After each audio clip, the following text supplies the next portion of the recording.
안녕하세요. 중소기업의 몸값을 올려드리는 남자, 중소기업 리크레이터 문소장입니다. 여러분들 지난 영상 기억나시나요?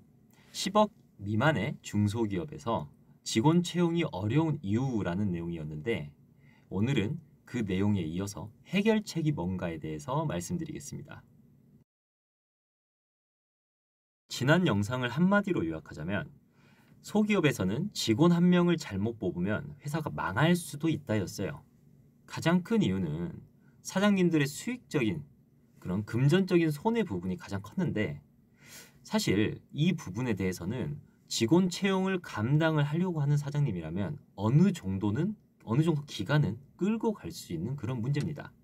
그런데 실제로는 체계가 잡혀 있지 않은 모습에 오히려 실망한 직원들이 버티지 못하고 먼저 나가는 경우가 더 많아요.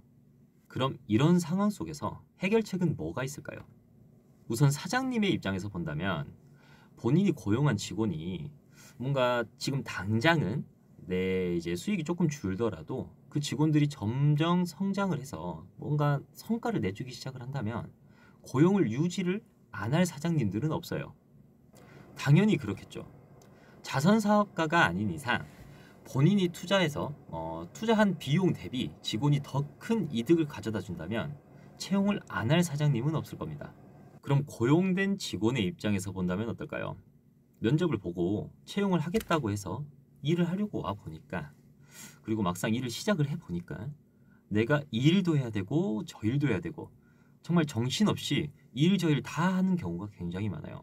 뭔가 내 업무라는 명확한 기준이 없는 상태에서 이렇게 이 일 저 일을 하다 보면 어느 순간부터 채용된 직원의 입장에서는 아, 내가 지금 여기서 뭘 하고 있는 거지? 무슨 일을 하고 있는 거지? 라는 의구심이 계속 들게 됩니다.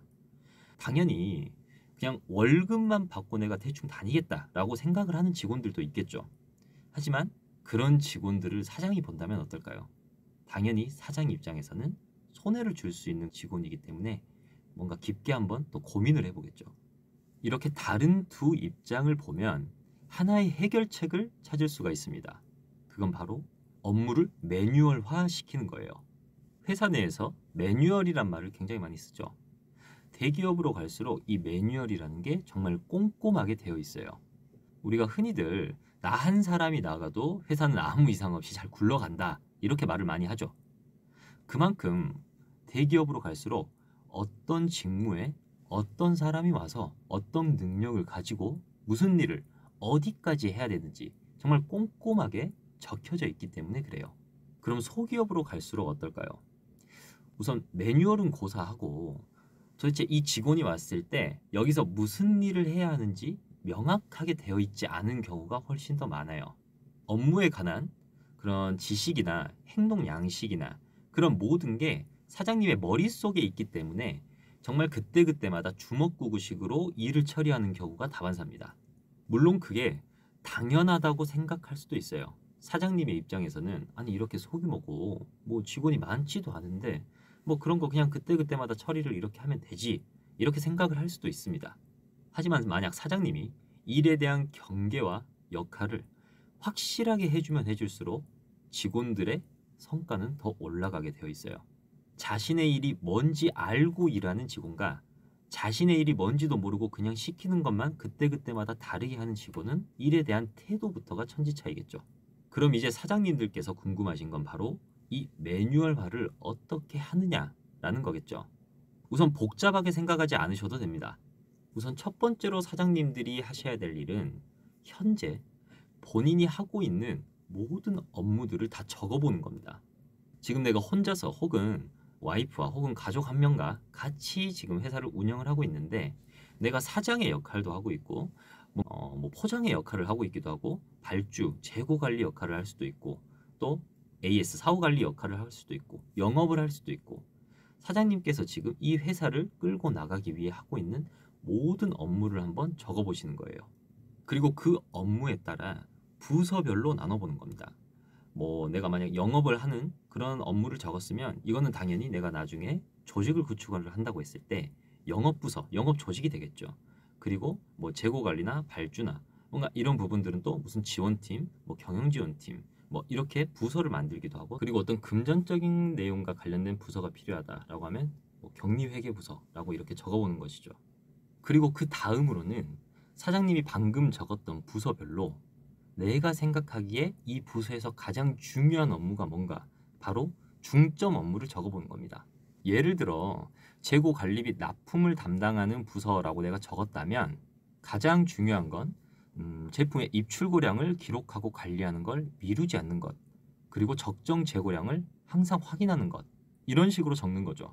그리고 마지막으로 여기서 조금 더 나아가서 이 중점 업무들을 잘 하기 위해서 어떤 행동을 해야 되는지 세부적인 행동 사항들을 적어보는 겁니다. 뭐 예를 들어 적정 재고량을 잘 맞추기 위해서 어떤 행동을 해야 하는가라고 했을 때 어떤 특정 제품의 재고량이 뭔가 기준 이하로 떨어지게 되면 바로 사장에게 연락을 해서 조치를 취한다거나, 혹은 자동적으로 발주처 혹은 생산 쪽과 빨리 연락을 해가지고 적정 재고량을 맞출 수 있게끔 한다던가, 바로 이런 행동들을 구체적으로 적어 놓는 것이죠. 처음에는 이 매뉴얼을 적는 게 굉장히 어색하고 잘 안 나올 겁니다. 어떻게 보면 당연한 거예요. 그동안 해보지 않으셨기 때문에. 뭔가 내가 굉장히 고민을 하는데도 결과적으로는 한 줄밖에 안 나올 수도 있어요. 하지만 매뉴얼을 계속 만들다 보면 사장님이 직접 업무를 계속 하는 동안에 내가 이 부분을 놓치고 있었구나. 이게 이 일을 할 때는 정말 중요한 행동 규칙이구나 라는 것을 깨닫게 되는 경우가 정말 많습니다. 계속 일은 하고 있지만 그동안 본인도 정말 중요한 게 뭔지 제대로 모르고 일을 하는 경우가 많았던 거죠. 만약 사장님께서 이렇게 일에 관련된, 업무와 관련된 매뉴얼이 어느 정도 자리가 잡히기 시작을 하면 직원을 채용을 할 때부터 직원을 보는 눈이 달라지게 될 겁니다. 면접을 볼 때도 우리 회사에 들어오게 되면 어떤 직무를 맡을 거고, 그 안에서 어떠한 업무를 할 거고, 그리고 그 업무를 통해서 당신은 어떠한 성과를 낼 수가 있다라는 게 명확하게 전달이 될 겁니다. 만약 그런 식의 면접이 계속 진행이 된다면 정말 나와 잘 맞고 직무에 있어서 정말 진심이고 열의가 있는 직원이 채용될 가능성이 훨씬 커요. 당연히 그렇게 입사한 직원들은 회사가 지금은 작아 보일지라도 사장님의 그런 목표가 명확하게 보이기 때문에 쉽게 이탈을 하거나 그만두거나 이런 일이 아마 잦아들 겁니다. 자신이 무슨 일을 해야 하는지 알고 일하는 직원들은 어떻게 하면 내가 이 일을 더 효율적으로 할 수 있을까라는 고민을 자연스럽게 더 많이 하게 됩니다. 당연하겠죠. 아마 이런 상황 속에서 채용된 직원이라면 사장님들에게 손해가 아니라 비용 이상의 이득을 줄 수 있는 직원이 될 겁니다. 아직 회사의 매뉴얼이 제대로 갖춰져 있지 않은 사장님이라면 제가 영상에서 말씀드린 대로 차근차근 매뉴얼화를 한번 진행해 보시기 바랍니다. 제대로만 한다면 정말 효과를 보실 수가 있을 겁니다. 그럼 해결책에 대한 오늘 영상은 이만 마치도록 하겠습니다. 지금까지 중소기업의 몸값을 올려주는 남자, 중소기업 리크리에이터 문소장이었습니다.